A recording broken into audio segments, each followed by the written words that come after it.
How does Lord XP work in Warhammer 3? Most of them out here with the first of hopefully many videos exploring the mysteries of Warhammer 3. I've only had the game for a few days and there's a lot of stuff in Warhammer 3, but here are some of the things I've been exploring. When playing as Tzeentch, when Keros defeats his first enemy, he'll receive 850 XP. In Warhammer 2, a decisive victory grants a set amount of XP. In Warhammer 3, it's not a set amount, but it's based on the size of the battle. If I fight the battle manually instead of auto-resolving against the same 4 units, I get the exact same 850 XP. The base XP awarded is equal to half of the multiplayer cost of the units that you defeat. Routing the unit or wiping it out makes no difference. Your XP will be penalized for a Pyrrhic victory. Close and decisive give you normal XP, and I assume you'll get a bonus for heroic. See here, even though we only wipe the general, it still gives us the same 850 XP for defeating all 4 units in battle. Now, somewhat unexpectedly, if I wait till turn 2 to attack the army, for some reason I only get 833 experience instead of 850 for defeating them with the same decisive victory type. That's strange, right? But it's not the exact same army. The enemy army actually took a small amount of attrition over the end turn, and the amount of XP awarded is based on the current strength, not the number of units. I also wanted to see what happens when allies get involved. An awesome feature that's returning for Warhammer 3 is that you can now reinforce neutral armies if you're both at war with the same enemy, even if you're not in an alliance with them. In this battle, even though I'm just reinforcing the Chaos Warriors that are making the attack, I still get the full 850 experience, whether I auto-resolve or fight it manually, and regardless of how many units are killed in the battle. Fighting manual battles with allies is really cool, and it happens a lot more in Warhammer 3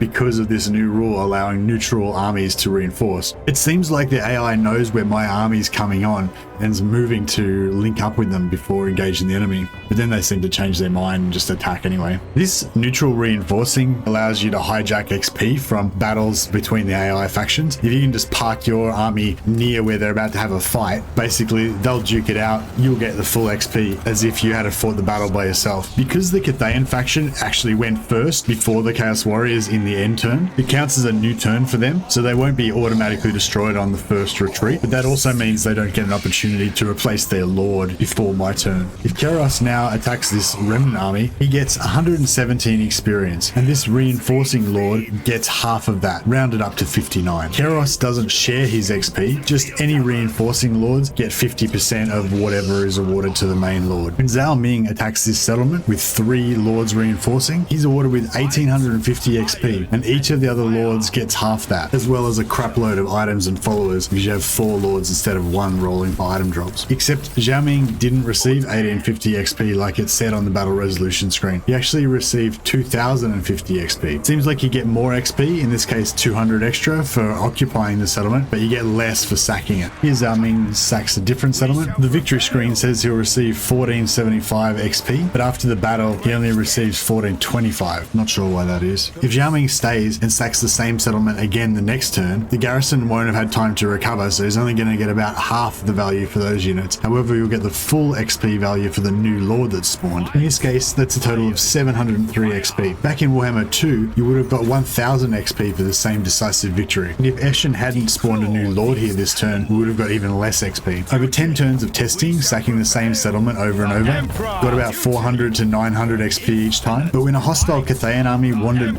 by and we actually got a decent battle with about 1.25 stacks, you can see we got over 4,000 experience from one battle. Overall, I'd say farming experience by sacking the same city over and over is slightly nerfed, but on the other hand, if you fight a really major battle, you'll be awarded with a huge amount of experience. Another exciting change in Warhammer 3 is the supply lines penalty for having extra armies has been reduced to only 4% per extra army on Legendary. This allows me to support 4 lords with a fairly manageable upkeep cost of only 12%. You can bring extra armies into the field or have these extra lords follow your main army without any troops, just so they can each get free experience and their own item drops just by taking part in the battle. Zhao Ming's particularly good for item farming with his plus 100% drop chance. In just 10 turns, I was able to get quite a haul of items farming with these 4 lords. Anyways, I just wanted to figure out how the new XP system worked for Warhammer 3, and I thought you guys might find it useful as well. I'm looking forward to diving into the new item fusing system and also looking at what we can do with the new diplomacy. If you have any notes or your own observations about how the XP system works, please put it in the comments down below. I'd appreciate your input. Thanks. Blood Father, guide me!